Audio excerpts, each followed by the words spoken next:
it's learning everything. It's learning the business, learning the industry, working with lots of different types of people. It was just a total, 180 from corporate world. So that was probably the biggest thing. It's almost like mindset.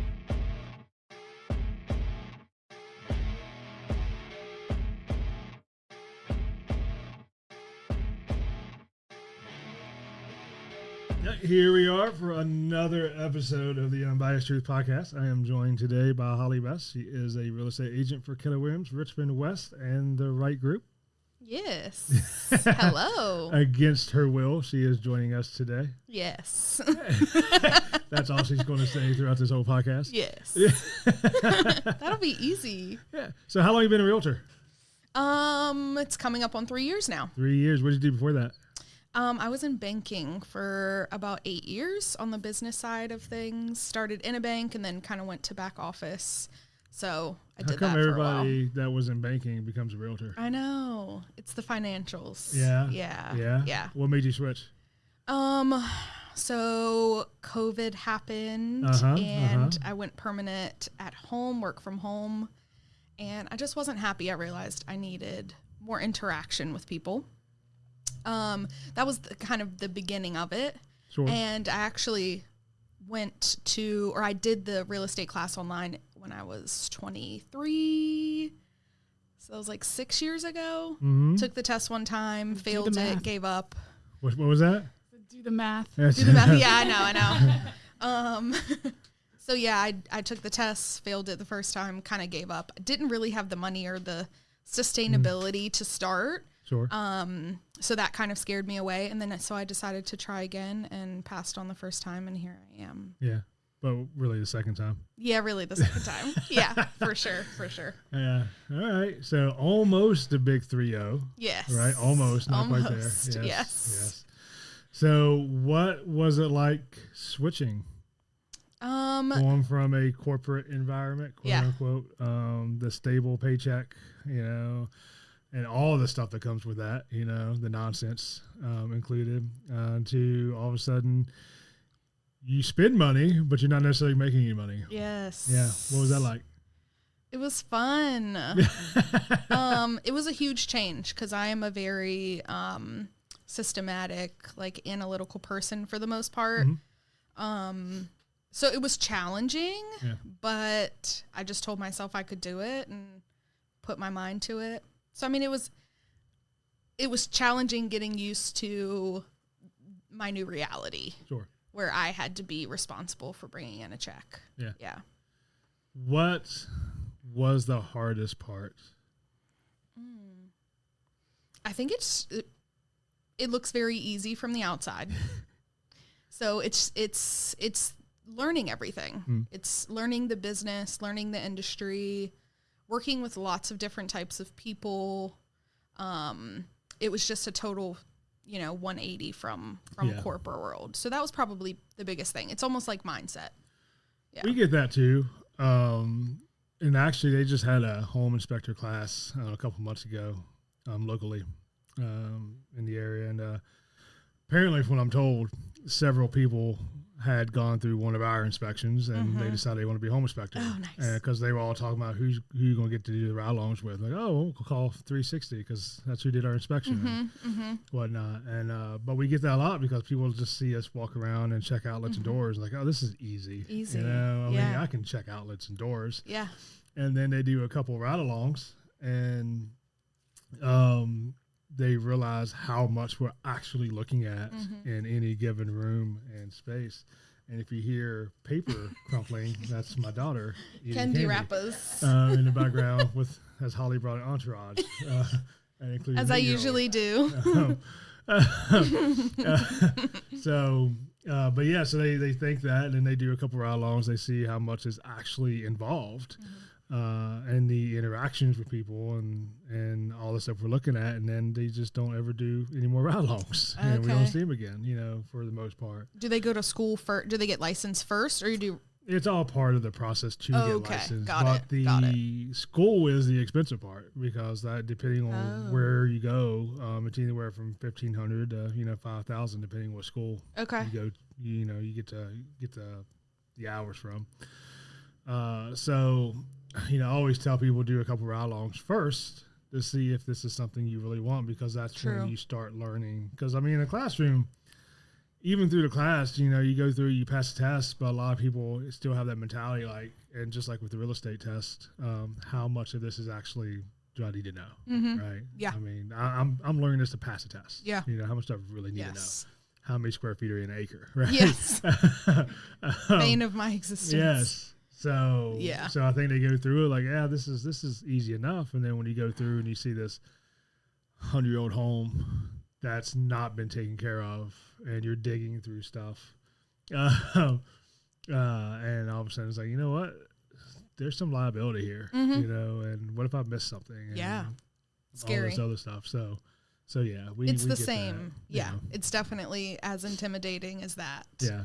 And that was another really hard part, is like being confident when you're new. Yeah. Very difficult to do.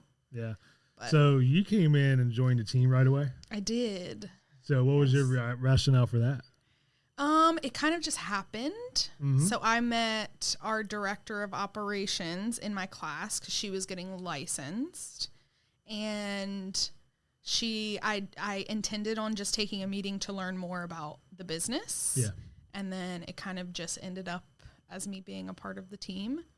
So I think I didn't really know what I was going to do. I guess I planned to go individual because all the research I did said, don't join a team. They take all your money, that's right. And that's legit what I saw. So I guess I didn't even think twice about it. And then realizing the support and the knowledge that I would get from the team kind of swayed me that way. Yeah, there's definitely some teams that just take your money. Yeah. Definitely. And this conversation is no different than being an inspector, because you can go off on your own, day one. Yeah. And as soon as you're licensed, regardless of your background, and be a home inspector and make all the monies for yourself. But you also have to build your own business. Yeah. Yeah. So it depends on what the team's giving you for that split. Are they giving you leads? Yeah. Are they giving you the back support, or back office support, coaching, all that stuff? Yeah. It's not always about just the leads, because some don't. But if they give you enough of the other stuff, it makes it worthwhile. Correct. But you just got to understand that some are just purely out there. Yeah. To spend the money that you're making them. Yeah, that's what I've heard. Yeah. So, yeah. Inspections is the same way. So, what's been some of the challenges in the last couple of years? Because you came in right before COVID? No, right after. So I stopped banking officially in August of 2020 is when I quit my job. Passed the test in July, I think. So it was like the first week of August. So it was right after COVID started. I honestly didn't even know how crazy the market was. Sure. I don't remember ever hearing about it or thinking twice about it. But I will say the market has probably been the most challenging thing. Because you really do have to kind of be an expert in your local area. Yeah. And be knowledgeable about what's really going on, because it was a crazy ride. Yeah. And with that, I think even now it's just it's ever changing. I don't know if it wasn't like that before, I don't know firsthand, but it's different every 4 weeks about now. So yeah.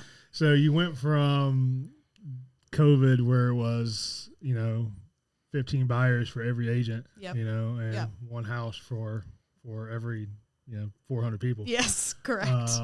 But, if you were engaged and doing what you're supposed to, you were doing decent at minimum, right? Yes. Then last July came and it just fell off a cliff. Yeah. So how was that? Yeah. Did you have fun? It was challenging. Yeah. It definitely was. It's like I'm learning a whole new market. I'm learning what a quote unquote normal market is. In theory. And in theory, yes. Yeah, that didn't really materialize. No, that's true. But I don't know what it was like before, obviously, but you're after all of the chaos and us being so tired and exhausted as buyer's agents. I'm sure all of us can attest to that. Yeah.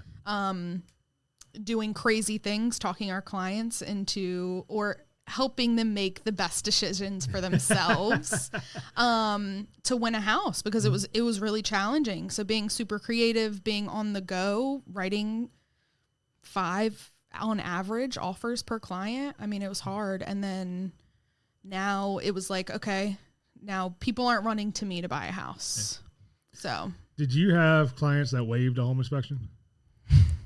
No. Yes, of course. That you encouraged it. Yes, of course. At the end of the day, you can present them all the information that you can. They still got to make adult decisions. Yes. And some of them just get to the point where I'm just going to waive it. Yeah. So with that, did you have any that called you afterwards with problems? Yes. Yeah. Yes. Yeah. How'd that conversation go? I mean, I did not feel bad about it because we had those conversations beforehand and kind of ways to fix that, and just letting them know that I would be there after closing. Yeah. If they came to me with something, we figured it out. Yeah. And really between both agents, the one instance I can remember is it was a flip. She waived it. Those are always the ones you waive. Yeah. Yeah. And they're not the ones to waive. And I honestly encouraged against it, but she didn't think it was necessary. We didn't see any issues, and saving money sometimes with those tighter clients, it's, that comes into play. But I think the other agent on the other side also helped figure it out, which was nice. Nice. Yeah. Yeah. I had one, not me, because I'm not an agent, sure. but talking to an agent about 2 or 3 weeks ago, and she had one that just waived, and they closed, and called her 2 weeks later, talking about, there's water in the basement, there's leaks everywhere, the AC's not working, and the agent's like, told you not to waive. Like, I don't know what you want. Like every other day there was a new phone call talking about there's a new like high dollar problem with that house. And the agent's like, I can give you names. Yeah. But, I literally don't know what else to do for you. I do. Hard, I do encourage those clients to get home warranties. Yeah. It protects them to some extent because they waived the inspection. So I would say like 90% of my people that waived an inspection got a home warranty. Yeah. So that helps with controlling the cost. But yeah, it's I've never had anything like that. I will say if I see things of that nature, I don't advise. Like I have told clients before, even though you're willing, I would not. Sure. Yeah. And I think that's the difference between a good agent and a not so good agent, I mean, whatever you want to call it. Yeah. And, take away from the agents. I mean, there's a lot of, high volume agents that don't do it as well. And it's they're not bad agents. They just don't do it. It's not part of their business model. Yeah. But there's a lot of agents that work with us. They take the time to look for those things. Yeah. They'll exactly maybe not go in their crawl space, but they'll at least stick their head in. I stick my head in every crawl space just and about. if there's insulation falling down everywhere and the vapor barrier is all nasty, you kind of have an idea how it's going to go. You can tell. You can definitely tell. Yeah. So yeah, you always have, and I think it's beneficial for the client. I mean, I had a girl I met at an open house. They had just moved into the area. They bought their house virtually with an agent. I think it was like with another brokerage that they didn't have a great experience. They came into the house, the whole back wall. I guess there wasn't flashing on the deck. Sure. The whole back exterior wall of their house was deteriorating. Yeah, that's fun. And in a neighborhood that is known for lots of trees and moisture, which, that's a lot of Richmond. But yeah, and actually they had an inspection. Yeah, oh, that's fun. And you can't see what's in the walls, but there should have been some sign of something. And that's where it comes down to at least note that the lack of flashing. Yeah.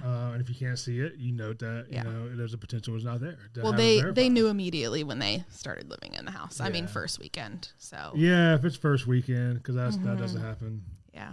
And there's nothing they could do. No. Yeah. I mean, there's nothing you can do. You really can't. No. Yeah.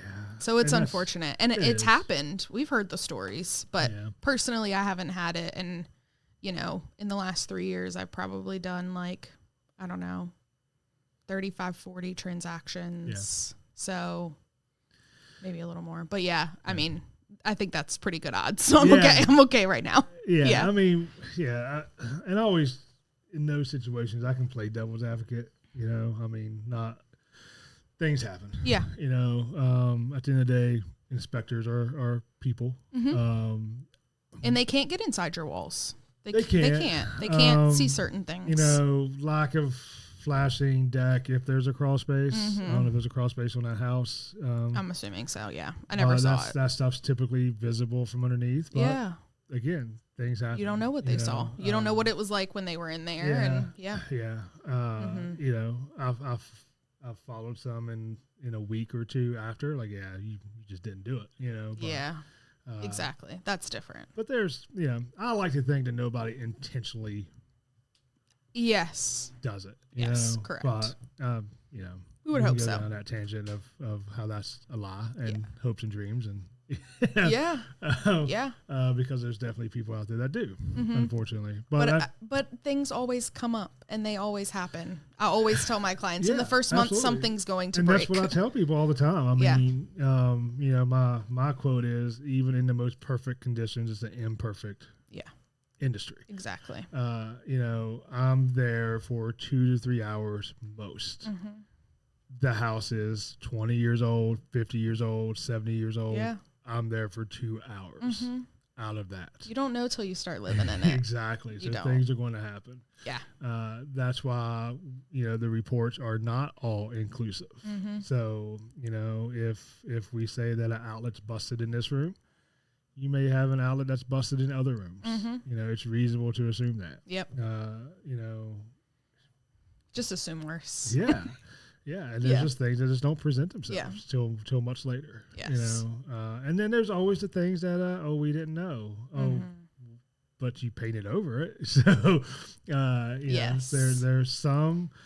We do a really good job, and I think most home inspectors do a really good job of finding the hidden things that are concealed intentionally.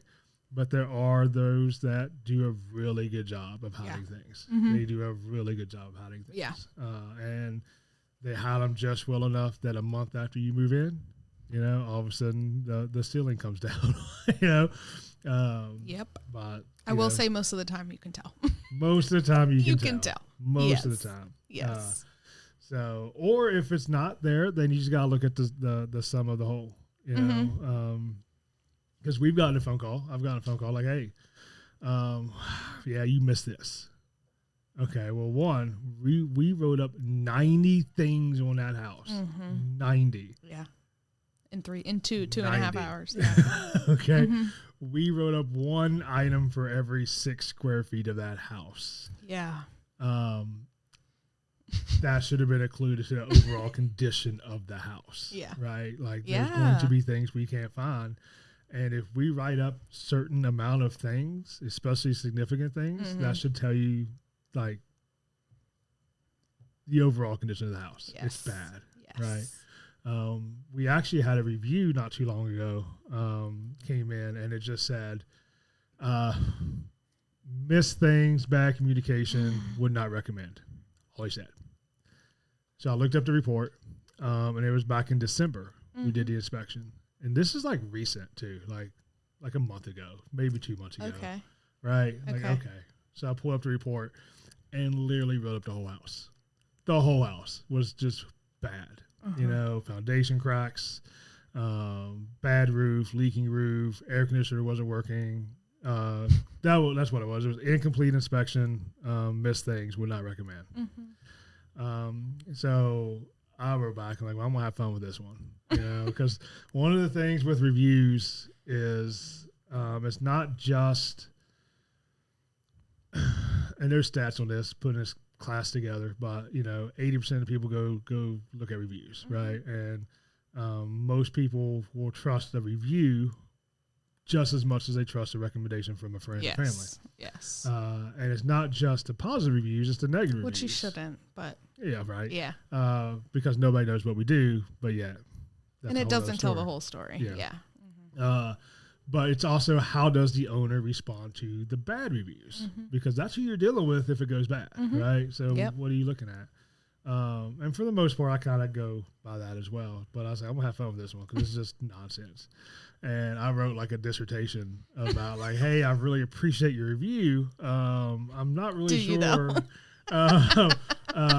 what else we could have done, because we cited all these problems, including the lake that was in your crawl space that our inspector couldn't access. And I put something like, there could have been tuberculosis in there, he could have got bit by alligators. But we're always happy to come back for free to inspect things we couldn't get to. Sure.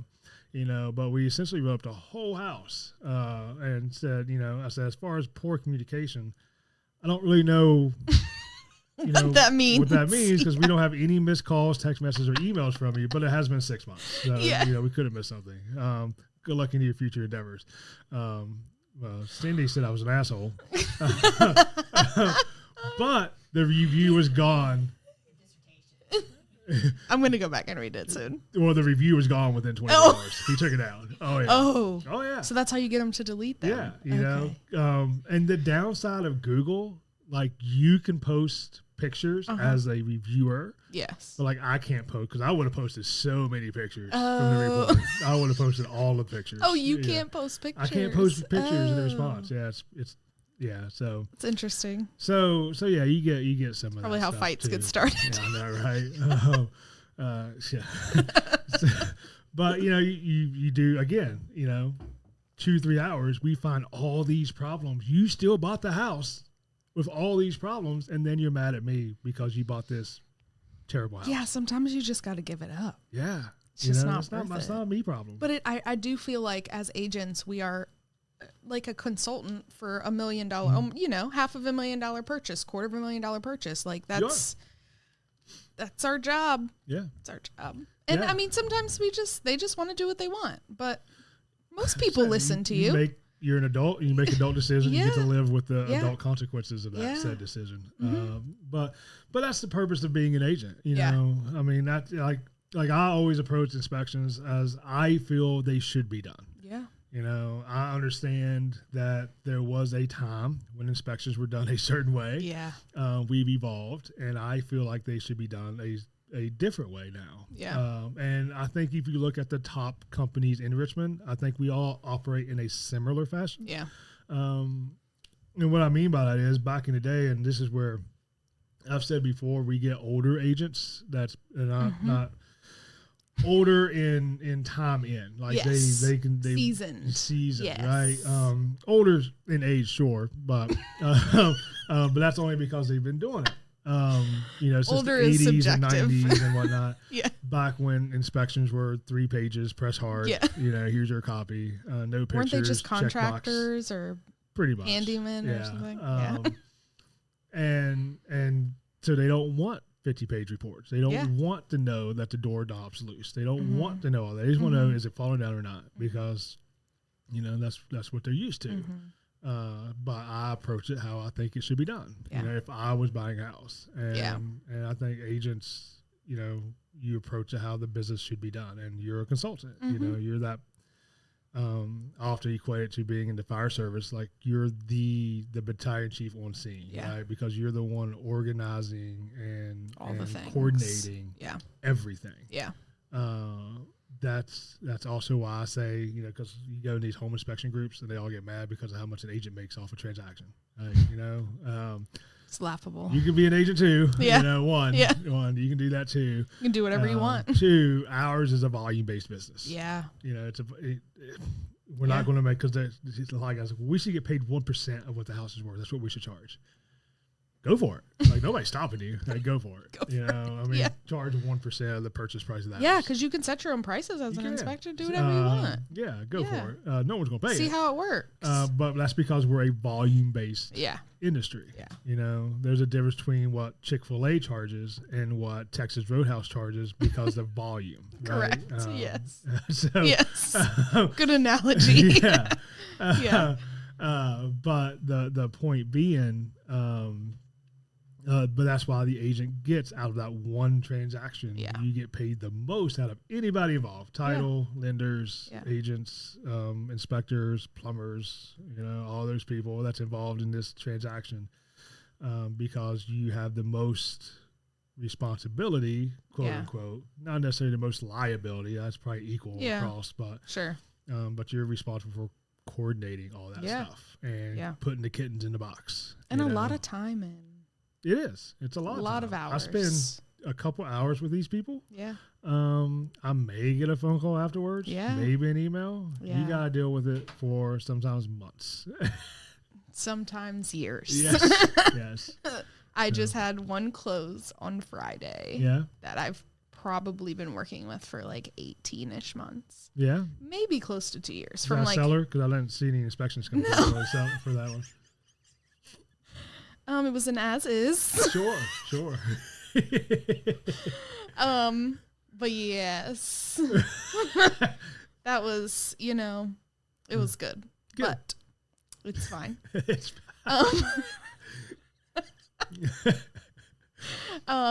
but yeah, it's a long road.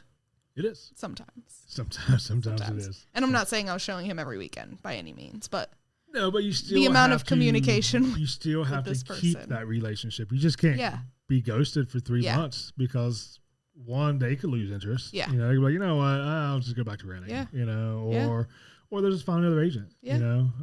Yep. They go. And then all your time spent is wasted. So you just keep going. Yeah. Absolutely. Yeah. So when do you decide, or have you been in that situation yet, to just go ahead and cut them loose? Mainly because at some point there's a break even point, and then there's a lose money point.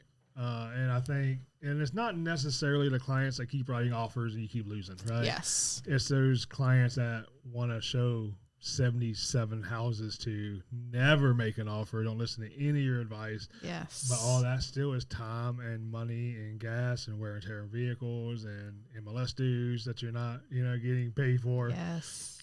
So where's that breaking point where you're like, you know what? Yeah, that's the hardest question is when. Yeah. When. Yeah. Because I don't know, Cindy, have I had any of those that I've like dropped? I don't think I've had any.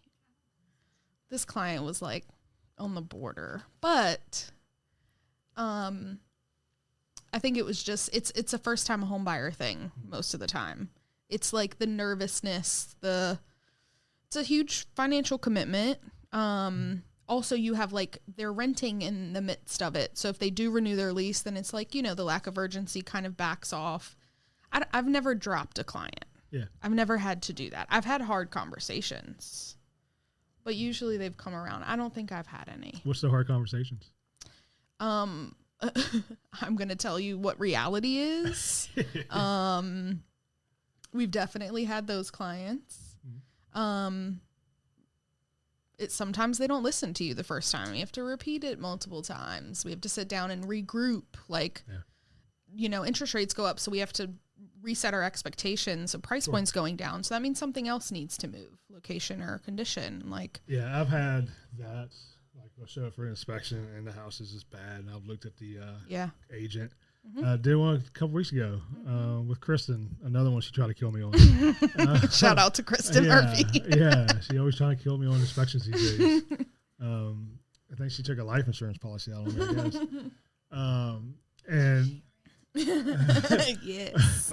I pulled up and I started doing the inspection and I looked at her when she got there and I said, "Are you messing with me?" And she's like, "Why?" I was like, "You really have clients put an offer on this stuff?" She's like, "I told them not to." Yeah, see? So sometimes, hey, I told them not to. Sometimes they got to go through this process to learn, yes. Hey, listen, Yes. And I've gone through $600, $700, $800 of inspections for clients before they finally started listening to their agent and say hey, this is all stuff that we could see during the walkthroughs. None of this is a surprise. Yes. I told you this is what it was. Yes. This house was going to yield, and if you were okay with that, and here we are walking away from another one. Yeah. So. Yes. Yeah. Yeah. I've never had to fire anyone, thank God. But I probably could have. I just didn't want to. Once you have so much time in, it's like, oh, I give up now, Yeah.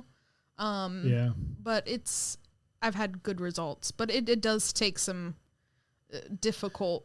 You're saying some difficult things to people. And that's kind of a sports analogy. You hear this all the time, you take football and the problem players, like the divas. That's always everywhere they go, and the coach, somebody's always going to take them. Doesn't matter what they do, and because the coach like, I can fix them, I can take them. You know? And it's kind of thing. It's a challenge. Like I can get them there. I guess that's I'm just not a quitter. Yeah, maybe that's what it is. I can close this one.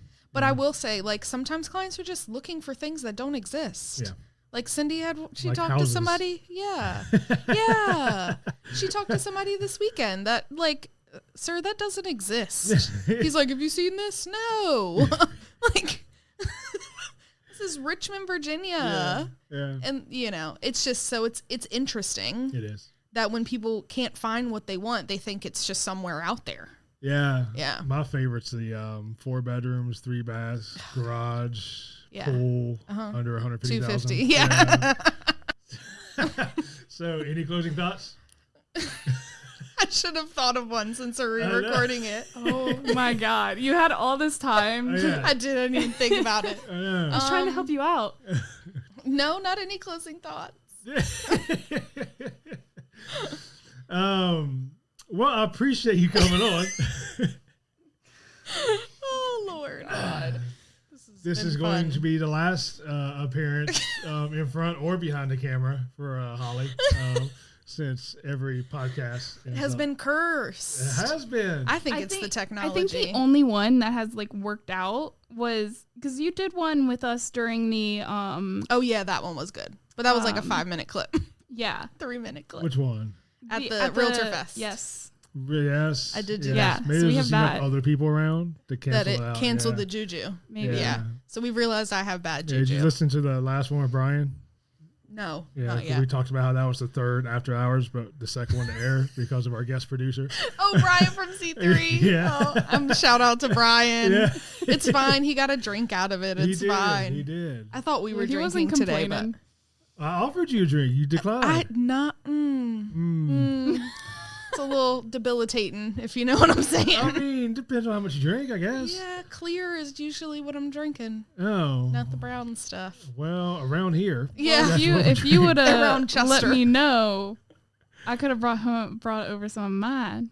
And what's that? Some wine coolers? Some Pink Whitney. Oh. Some Zima. I got some Malibu. I'm a what you want? gal. What you want? I'm a tequila. Have you had? What's the name of it? It's like $31.99. I know the price because I didn't get it, but it's really good because I've had it before. It's the one that has like the skeleton on it. It's like the skeletons. They're like dancing and like the label. Yes. Do you know what I'm talking about? Yes, but I don't know the name of it. I drink like Hornitos or La Azul or Casamigos. Those are my go-tos. That one is Neither one of those sound like whiskey. No, all tequilas. So a guy asked me one time. He takes Fireball cinnamon, which I haven't been able to do Fireball. any Lots of cinnamon schnapps since the incident of 2001. Yes. Oh, wow. That was when I was born. It took me about 15 years to eat a peppermint patty. That's when Courtney was born. My sister, when I got back from, I don't know if it was back from deployment or just came in from boot camp. I don't remember. Either way, she just got us some Ice 101 and Fireball. And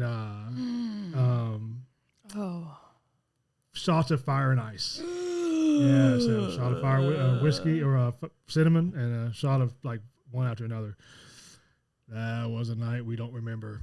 Oh, you don't 5. remember. We ended up with 3. One was in the hospital. One ended up getting a ride home somehow. It was bad. But anyways, they take the Fireball and you mix it with rum chata and you make Cinnamon Toast Crunch. Yes. I've had the Cinnamon Toast Crunch shots before. Yeah. Is that a shooter or it's a shooter? Either one. Oh, okay. Yeah, I mean, you make it into a drink or a shooter. The sugar, I have to drink very clean liquor. I can't otherwise. I've never had a hangover ever in my life. Knock on wood. Doing it wrong. So yeah, exactly. I also don't drink a lot, but I will say Holly, we can change that. I don't want to change it. Yeah. But so I'm a very clean drinker. I don't like lots of sugar, and so it just adds to the deficits and the headaches. Yeah. So that's my closing thought. Drink tequila. Drink tequila. How did we even get on the Because this was supposed to be after hours. Yeah, Brian. That's how you got on it. Yes. And how you didn't want to drink today. Yes. You wanted to drink, but you didn't want to drink what we had. Yes. Correct. Yeah. That's my closing thought. Awesome. We don't drink bourbon. Yeah. Yeah. Drinking dark whiskey. Yeah. No, that's a man thing. That's a military thing. That's fair. Yeah. Yeah. That's accurate. Yes. Yes. Rum and whiskey.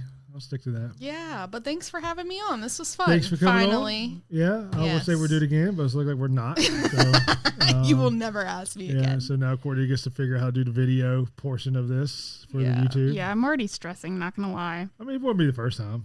No, I mean, we've had batteries die on us before. That is true before we changed over to and people who what haven't we're pressed doing the now. record button. Yeah, well, that was just done. Like, we couldn't do anything with that. That was also an after hours podcast. Yeah. Yep. Well, okay, here's the thing. Is like I can do stuff like with the audio because if the audio is intact, like we're solid.